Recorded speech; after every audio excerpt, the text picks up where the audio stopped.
You guys feel that? Nebraska recruiting finally has some momentum. Huskers had a huge day yesterday, landing 2 big-time commits. And folks, we are just getting started. So in today's video, I'm going to give you a big-time update around Nebraska's next steps. I have an inside scoop around a 4-star flip wide receiver, when you can expect an announcement. Spoiler alert, it is coming very soon. Then let's talk Florida, because the Flow-Nebraska connection is officially back. What's going on with Larry Miles? What's going on with Devin JACKSON? A couple other names that I would watch out for. What's going on with this offensive line? Some other players who I expect to commit very, very soon. How big is this class truly going to be? Is it going to be only 12 prospects, 15? Is it going to get up to 20? We'll talk about it and so much more. So really quick, this is a loaded recruiting update. I am fired up. If you are too, hit that like button. And also, if you're a diehard Nebraska fan, now is the time to subscribe. If you enjoy daily content talking about your favorite team, it is a no-brainer. Takes 2 seconds. Hit that subscribe button. Thank you so much.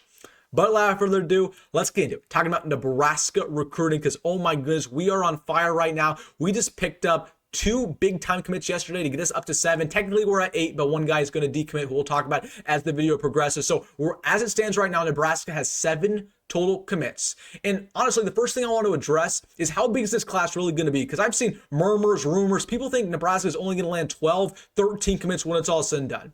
I think that is completely ludicrous. Now, Nebraska, I anticipate to get up to 20 commits in this cycle. I know a lot of people are anticipating it to be very small, but I want to remind you that people said the exact same thing about Nebraska cycle last year. They're like, oh, it's going to be super small. It's going to be very tight-knit. Nebraska ended up with 20 commits. So I think it's going to be very similar this year for the Huskers. Now, let me just set the stage for you. Nebraska, as it stands right now, they have 7 total commits. We're trying to go after 3 wide receivers. They made it known they want 3, so that's 10. We want at least 2 more offensive linemen. That's 12. That's not even including the defense. We're probably going to land 2 defensive linemen, 1 more linebacker, 3 DBs. So right there, that gets us up to 18. So I expect Nebraska to, at the very minimum, have 15 commits. At the very most, probably 21 or 22. So again, it's not going to be that small of a class. We're going to fill it up. So let's talk about our next steps. Now, quarterback, we know we're good. We got Dane. Running back, are we going to land another running back in this class? Of course, Jamarion committed yesterday. Now, the unfortunate reality is that we are not pretty much out of it for Brian Bonner. Now, it was very clear to the coaching staff that Brian Bonner, they had him ahead of Jamarion on their pecking order, but in their mind, the gap between the two wasn't really that small. Okay, and they knew that they had to pay Brian Bonner probably 3-4 times more money to get him. Jamarion, they didn't have to pay that much money. So they said, you know what? We only think Brian Bonner's a little bit better than Jamarion. Why would we pay him so much more to get him here? We're just going to save our money, get Jamarion, who we still really believe in, and then let Brian Bonner walk. So again, we're pretty much out of Bonner. I would be shocked if that changed. It could, but looks like he's going to probably commit to Penn State, maybe UCLA in July. So wish him the best of luck. I really like Brian Bonner, but looks like we are good at running back now. Let's talk wide receiver, because man, we have a lot to get into there. Now, Nalin Scott is somebody I have a stat check around. Now, honestly, I anticipated him to commit yesterday. It's okay. Committing this week. Don't want to say too much. Again, current Arizona State commit. We'll say my full analysis for it happens Friday. Take my word for it. Friday. Watch out for Mr. Nalin Scott. This is somebody, 6'3" receiver, 4-star. We need him in this class. We need a game changer, jump ball threat who can also block at a high level, who's also very physical. That's what we get here with Nalin Scott. Feel very confident about it. I'm putting in my crystal ball. Bang. Watch out for that on Friday. Just take my word for it. All right, let's go over to Larry Miles coming out of Florida. Flow-Nebraska connection is officially back, landing Danny Odom yesterday. Now, Larry Miles is somebody who's committing on July 1st, pretty much Nebraska, Kentucky. I'm also putting in my crystal ball here for Larry Miles. Again, he wants to team up with Danny Odom. He wants to team up with Devin JACKSON. We're about to talk about as the video progresses. He had a great official visit. It's clear that Nebraska has a committable offer on the table. That's why, I mean, when Nebraska offered him and he visited the second they did, he wants to be here. He's wanted to be here since the very beginning. So Larry Miles is somebody who's a 4-star slot receiver according to Rivals. The coaching staff loves him. A lot of recruiting sites love him. He's not super tall. He's not super speedy, but just everything at a high level. Again, pretty shifty, good route runner. So he should be a Nebraska commit on July 1st. I'm also putting in my crystal ball there. Then the last receiver that I really have my eyes out for at this point in time is Zion Robinson, coming out of Texas. He's a top 100 receiver in the country according to 24/7, about 6'3", 160 pounds, track athlete. For all intents and purposes, Nebraska, Miami, Michigan, those are the 3 you need to watch out for. Now, he's pretty much said that he's looking to commit in the next week, at least by middle of July. Now, I'm kind of looking out for Michigan there. I think that's really the school to beat. Not too concerned about Miami. They just flipped a big-time receiver yesterday. So right now, I think it's Michigan, or Nebraska, I'd give the heads up to Michigan. But again, this is not as big of a divide as I thought it was going to be. I thought Michigan was going to run away with this thing. Nebraska, there's a real chance they land if they're aggressive with their NIL, but I think it's all said and done. Probably will commit to Michigan, but just I anticipate him to commit within the next 2 weeks, so just watch out for that. But literally anything can happen. I'm not telling you that he's going to commit to Michigan. That's what I'm thinking. I don't know. I really don't know here because I didn't even know Nebraska was recruiting him until about a week ago. That's how recruiting works sometimes. So we'll see what happens here. The Huskers are trying to move quick to land him. They want 3 receivers in the cycle. Obviously, we know that Davion Bonwell-Whitty is probably not going to be a part of this class because, and I want to answer that. Other people are questioning why is Davion Bonwell-Whitty not being part of this class? Is it because he got injured? No, it's just because Nebraska, the coaching staff didn't recruit him. You know who recruited him? It was Garrett McGuire. He's no longer with the staff. That's not Nikhil Short's boy. So a lot of times when you have a new positional coach, there's a disconnect there. Nikhil Short just doesn't want him. It is what it is. Like, it happens all the time in college football. It's not disrespectful, but I'm just kind of waiting on Davion Bonwell-Whitty to decommit because that's what, again, we're just waiting on it. Every insider is waiting on it. The beat reporters are waiting on it. We'll see what happens there. But again, Nebraska, once all said and done, expect 3 receiver commits. They want to give you some stat checks around the other receivers who Nebraska they've been going after in the past. Again, I still expect Nebraska to potentially try to flip Nyziah Rankin. It just depends on how many commits we have at the end of the summer. If we're sitting at 3 receivers, well, then we're not going to flip them. We're fine with our 3. But if we're sitting at only 1, maybe 2, again, Nebraska is still going to be aggressive here. They wanted him very, very badly. The only thing is that I think Nyziah Rankin really wants to play basketball for Illinois, and Nebraska is not offering him to play basketball. So that might be a deal breaker there. So we'll watch out for Nyziah Rankin. But again, at this point in time, we're trending towards signing the other 3. So I don't know if we're going to try to flip Nyziah Rankin as hard. And then Ryan Mosley, for all intents and purposes, he looks like he's locked in with Georgia.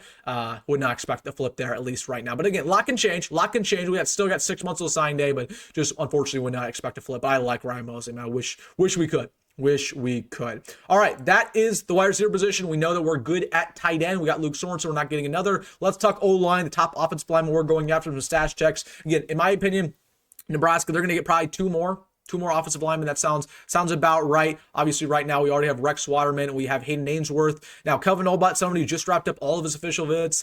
Told you guys in the past year, I just think Nebraska's, they're not in a good place. I'd rank it as follows. I say Utah, Michigan, Oregon, Nebraska in that order.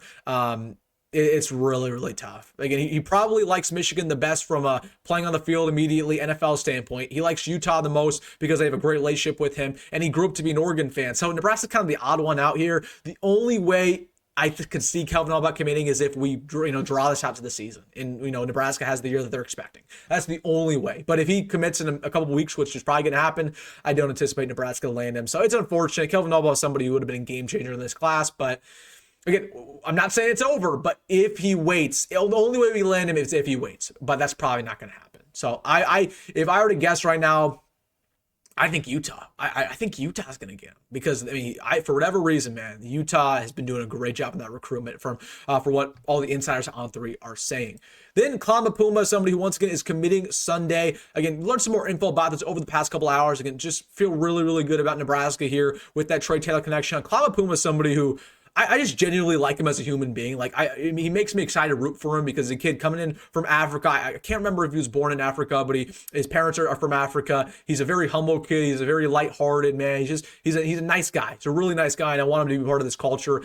Trey Taylor obviously done a great job here recruiting along these offensive linemen. He had a great visit. So we'll see what happens on Sunday. Again, that's when he's committing. I really think it's going to be Nebraska. I'm not sure if I want to put in my crystal ball yet, my fake crystal ball, but yeah, I feel great here. It's just, I don't know if NIL is really a player either. I just think it's all about the fit and where he feels comfortable. And I think that's really going to be Nebraska when it's all said and done, teaming up with Trey Taylor, teaming up with these other guys. So Colin Puma, I expect to come in on Sunday. I don't really think that's going to change, but you never know. You never know in college football. So we will watch out for that. Javon Cooper, again, I told you guys yesterday, he had a great visit. He visited during his birthday, but it just seems like he's still very committed to Syracuse. He just kind of want to check out Nebraska because we've been recruiting him for a while. The only way, once again, kind of like Kelvin Obot, that I see that if we can flip him is if we have a winning season. And then, we circle back in maybe October, November. We need another offensive lineman to say, Javion, hey, here, now is the time to flip. And he says, okay, bet. So I just don't know if it's going to happen very soon. We'll see. I mean, he might, reflect on this in a week and say, you know what, I felt a connection in Nebraska that I didn't find anywhere else, and then end up flipping. But we'll see there. I mean, he's very coy about it. He does not tell anything to any inside reporters or any interviewers or anybody. And I've never talked to Javion, but I'm sure he's a very nice guy. So I don't anticipate him to flip. I could be wrong, at least not now. But if he does flip, it's going to be probably in November, October when the season progresses. Leon Noyle, somebody took an official visit. I don't expect Nebraska to land him. I didn't think Nebraska was going to land to begin with. Looks like Mississippi State's the favorite there. We got Baylor in there too. So Leon Noyle, somebody who's kind of like an odd one out. That was kind of weird that he visited, but I don't think we're going to land him. And then that's the entire offensive line class. Again, I think we're going to land only 2 more. So I think it's going to be Claude Mpouma.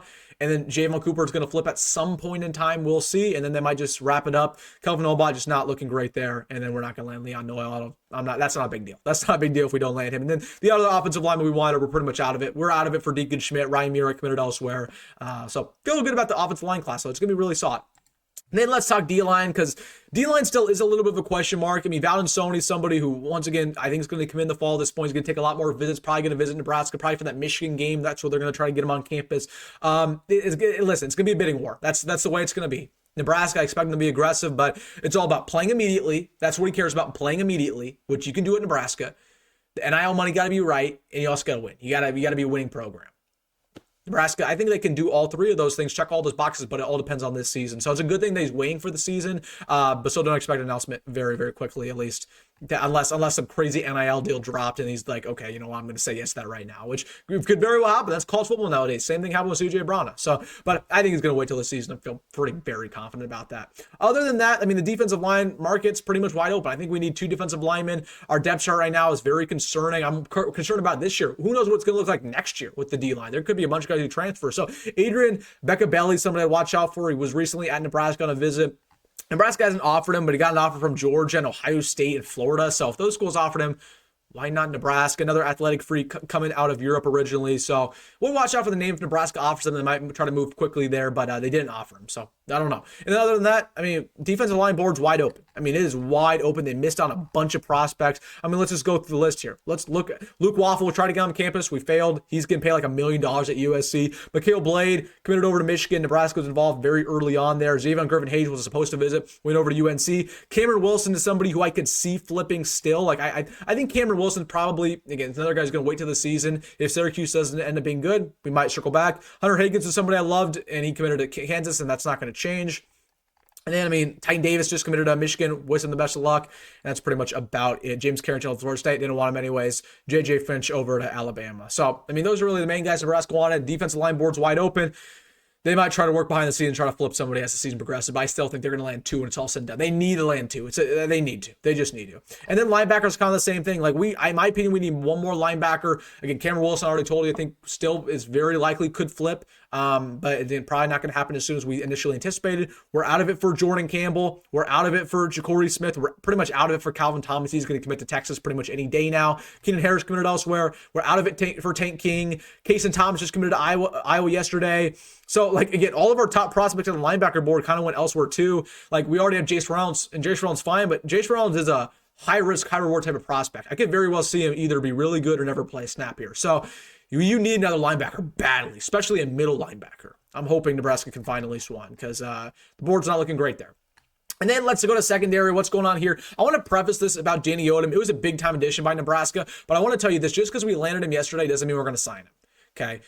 He's a top 100 prospect according to Rivals. These elite upper echelon prospects, the recruiting process is never over until they sign for literally every single one of them. So Nebraska, it's imperative they have a winning season. It honestly is imperative that they probably bring some of his friends, because if Danny Odom commits but Devin Jackson doesn't follow or Larry Miles doesn't follow, he might say, oh, I thought they were going to come with me. I might decommit and go over to Ohio State or Penn State.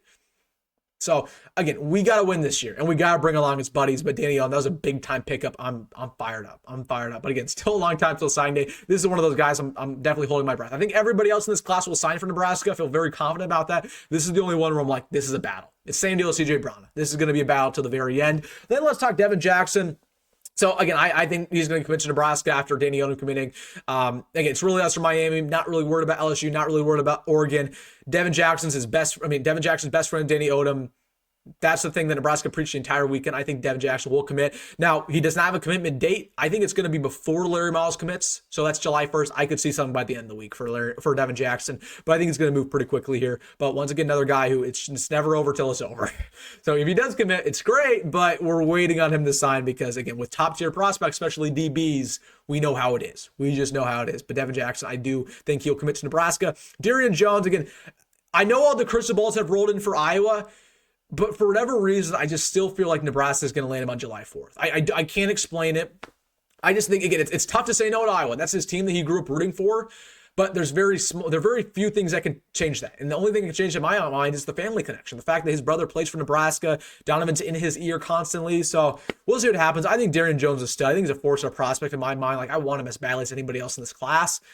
I hope Nebraska does too, but we'll see what happens here. We'll see what happens.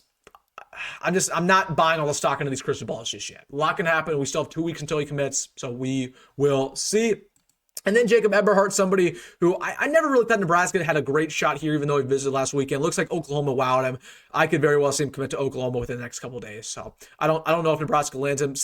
He's very similar to some of the other guys where if he waits till the fall, could commit to Nebraska. But if he commits now, probably going to be Oklahoma. And then other guys, Darius Hughes is somebody who, once again, probably going to flip during the year. Another Florida prospect, Philip Simpson's been working very hard for. Philip Simpson obviously was at Florida State last year, so he recruited him initially. He's recruiting him now, so watch out for Darius Hughes at some point. And then last one, CJ Brana. It's never over, you know. It's just never over for CJ. And I think Nebraska, they were very careful when he decommitted to not burn any bridges. That's what they were the most careful about, okay, because they know that they can circle back here.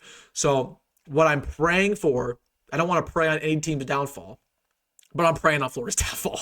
I'm hoping Billy Napier gets fired. I'm hoping Florida doesn't make a bowl game. CJ's in there like, oh my gosh, I made a terrible decision. I made a big mistake. And Nebraska's saying, hey, CJ, welcome home, my man. Welcome home. And CJ comes back, enters this class with Danny Odom, Devin JACKSON, Darion Jones, and we ball. And we have a great secondary class. So that's what I'm hoping. It's never over, but you know, Nebraska, they were very particular. They said, you know what, we're not going to burn this bridge because you never know when it might come back. We will see. All right, guys, that's pretty much what's going on with Nebraska recruiting. I expect this probably land about 15, 16, 17 total commits when it's all said and done. We're going to find, we have some momentum, but just so you remember, okay, Friday, there's an announcement. Sunday, there's an announcement. Next Tuesday, so a week from today, there's an announcement. Those are the guaranteed days where there will be a Nebraska committing, and there might be some prizes in there. So just watch out for those days specifically. All right, guys, let me know your thoughts down below about everything. If you made this far in the video, hit that like button and subscribe. As always, folks, come grab, go Metro, and I'll see you in the next one.